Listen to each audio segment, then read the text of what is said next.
at bruge, eller rettere sagt, nu vil jeg gå ned og finde ud af, hvad jeg skal bruge, hvis den million, jeg har tænkt mig at gå lidt ud af shop for i eftermiddag.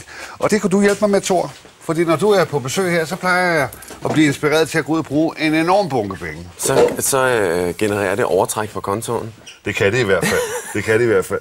Ej, jeg må sige, der er nogle af tingene, vi skal igennem nu, hvor jeg siger, det er der for vanvittigt, det her. Men jeg ved ikke, hvordan du har det med alligevel ikke. Nej. Og alligevel ikke? Nej. Må jeg starte her i den eksklusive ende? Ja. Her har vi, jeg lægger det lige her, så I alle sammen kan se det, et armbånd. Nu kan I gætte på, hvad det koster. Jeg ved, hvad det koster. 231.000 kroner. 231.000. Hvorfor koster det det? Det er, diamanter. Sorte diamanter, hvide diamanter. Og de lyserøde her er australske Argyle-diamanter, som er meget sjældne. Okay. Og sådan en kugle her med de lyserøde koster 100.000 bare for den ene kugle. Bare for den kugle? I kuglerne her, der er 120 diamanter i hver kugle. Ja. Og produktionstiden for sådan en kugle er simpelthen 3-4 dage, for man sidder simpelthen under sådan en teleskop-lup og sætter hver enkelt i. Ja. Så. Hvem er det, der går ud og køber sådan noget? Jamen altså, det er jo alle mulige forskellige. Altså det gode ved det her armbånd er, at man kan customize, det vil sige, at man kan lave det helt, som man vil have det. Og det skulle man også gerne kunne til den pris. Det er rigtigt, men man kan så også lave et, som koster 50.000. Ja, vel, okay. Og man kan også lave et, der er meget dyrere end det her. Ja. Men altså det er sådan et armbånd, som efterhånden er ret meget i gadebilledet, og man kan se det på Lena Christensen, og altså kendte sig i den stil. Mads, som er en partner her på Jean Baller, han har lige fortalt mig en sjov historie, inden jeg kom herind, at han for nylig blev fløjet til Sylvester Stallones yacht, for at lave et armbånd til Stallones kæreste. Ja. Og så sad han simpelthen hele natten og flettede og knyttede, og så afleverede han armbåndet dagen efter. Men så har jeg så set også fået svaret på, hvem er det, der køber dem, når du nævner Helena Christensen, Sylvester Stallone og sådan noget. Man skal have en vis økonomi for at kunne lege med. Altså, jeg har jo også et armbånd, som er lidt en anden kategori, så jeg har også råd til at være med. Vi går lidt videre. Briller er heller ikke bare briller. Her har vi en brille. Jeg skal lige sige, at den er utrolig let. Ja. Meget, meget let. Nu er der let. så heller ikke glas i, selvfølgelig. Der er heller ikke glas i. Hvad taler vi om her? Der taler vi om, brillestel i skildpaddeskjold. Ja. Og så tænker man jo allerede med det samme, skildpadder, man må ikke slå dem ihjel. Nej, vi har lige haft Gitte Seberg på besøg. Så. Præcis. Ja. Men, Paul Stig-briller, som laver de her briller her, har en kontakt til en dame i Frankrig, som har sådan et gammelt lager af skildpaddeskjold. Som kan lave de her. Og de koster? 30.000. 30.000, og så kommer glassen oveni. Så kommer glassen oveni, og man kan få dem i forskellige farver. Hvis man nu vil have dem lyser, for eksempel, så stammer det fra en ældre skildpadde, og så er de dyre. Så er de dyre, ja. Okay, det er et punkt, hvor alder er en fordel. Ja, det må man sige, ja. Skildpadde alder. Så går vi over i noget, som jeg normalt ikke bruger ret mange penge på, nemlig barbergrej. Det er sådan noget, man lige kører ned i brusen. Det her har jeg ikke set dernede. Nej. Og man kan heller ikke finde det i brusen, tror jeg. Nej, det kan man ikke. Hvad er det, vi har at gøre med? Acqua di Parma er, italiensk luksus. Det er et firma, som startede op i 1916 med at lave parfumer og dufte. Og har bevæget sig videre i cremer og shaving kit og så videre. Og de har simpelthen lavet det her old school shaving kit med en barberbørste og en skraber.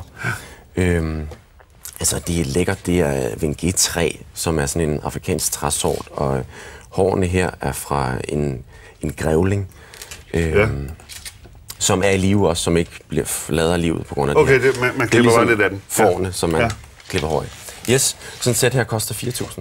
4.000 kroner, ja. Og så er der en masse remedier til, shaving gel og shaving cream. Og der snakker vi også mange 100 kroner for de her ting. Præcis. Ikke? Det er meget eksklusivt. Lille travel parfume her og sådan noget.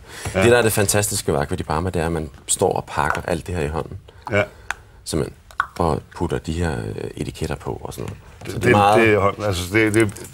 er også en del af eksklusiviteten. Præcis. Ja. Når man så har fået barberet, så har fået alle de her veldumte cremer på, så skal man have noget tøj på. Det skal man nemlig. Så kommer man ned og køber sig et jakkesæt til 25.000 kroner. 25.000, ja. For et jakkesæt. Det er jo mega luksus. Ja, det vil jeg da håbe. Det her jakkesæt, det er fra, Lanvin, som er et fransk modehus, som er rigtig kendt for at lave god konfektion. Ja. Så det er materialet. Det her materiale er uld, sådan rigtig fin, nærmest cashmere-uld. Og så er det bare detaljeorienteret og virkelig gennem. Og så er det vel eksklusivt på den måde, der er ikke ret mange andre, der går i sådan. Altså det kan man sige, der findes måske, altså man kan købe det et sted i Danmark, og der findes måske 4 sæt, og det er det. Og det er det, ja. Så man render ikke ind i det samme kostume på gaden alle vejen? Det tror jeg, man er sikker på, man ikke gør. Så har man fået tøjet på, og så skal man lige have det eneste mandlige smykke, der i virkeligheden egentlig er tilladt, hvis vi lige går væk og ser bort fra dem her.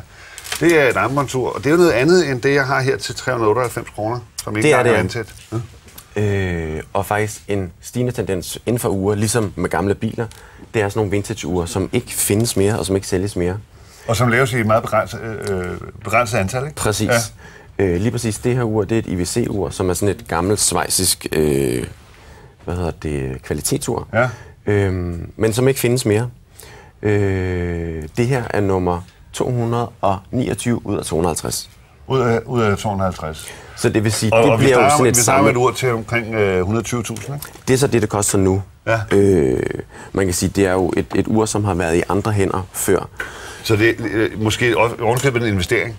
Lige præcis. Hvis man havde penge. Lige præcis, og det er jo noget, som genererer, hvad skal man sige, større priser på sigt. Der findes simpelthen sådan en hel butik, der hedder Franciager & Me, som specialiserer sig i vintage-ure. Ja.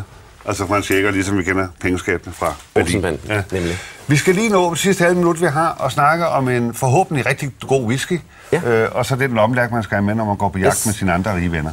Arbeck Whisky, som er fra 1976, og som har ligget på tønderne lige siden tappet i år. Den er også nummereret, den her flaske. Den er nummer 374 ud af 520. Ja. Og det er en flaske til lige godt 6.000 kroner, ikke? 7.000 faktisk. Nå, 7.000, ja. Og så skal man selvfølgelig have et lækkert krystalglas med støttingssølv i bunden. 745.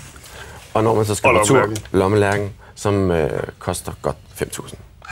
Ved du hvad, nu beder vi sikkerhedsvognen om at køre ind igen, og så du kan komme hjem med dine ting. Tak. Du skal have tak for besøget. Vi fik brugt nogle penge her. Det gjorde vi. En kold decembernat for